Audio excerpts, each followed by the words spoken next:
पेरणीसाठी टोकन यंत्राची साथ, मजूर टंचाईवर उपाय म्हणून यंत्राचा वापर, झटपट पेरणी व मजुरी वाचत असल्याने टोकन यंत्राला शेतकऱ्यांची पसंती।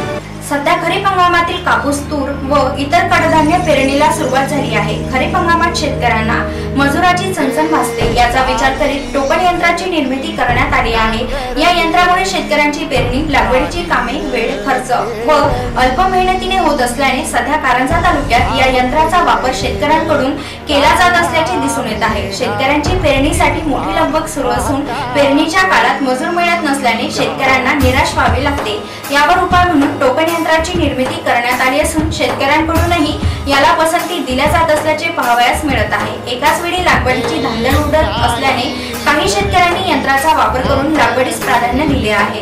कापूस व तुरीच्या एका पिशवीच्या लागवडीसाठी मजुरांना 600 ते 700 रुपये मजुरी द्यावी लागते, तर कधी कधी अधिक पैसे मोजूनही मजूर मिळत नसल्याने बाहेर गावाहून मजूर आयात करावे लागतात। याला पर्याय म्हणून काही निवडक शेतकऱ्यांनी वाजवी किमतीत उपलब्ध असलेले पेरणीचे टोकन यंत्र विकत घेऊन त्याच्या सहाय्याने पेरणी करणे सुरू आहे। हे यंत्र वापरायला अगदी सोपे आहे, वजनाने हलके असून शेतकऱ्यांना परवडेल असे आहे।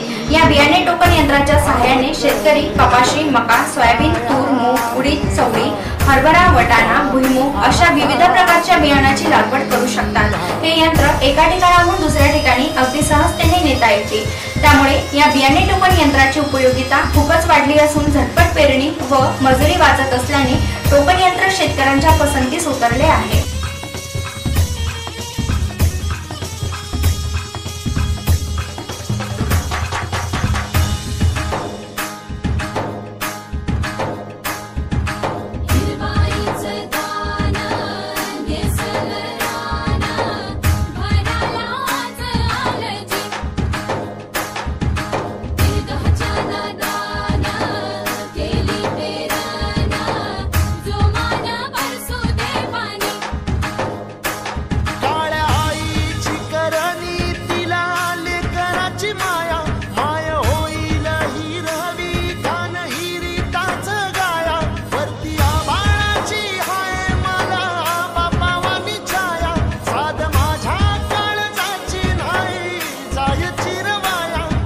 शिवाराच सोन येऊ दे रौदाच्यान, काली पदरात दान देवा कृपा करी, धावत येईल काळ्या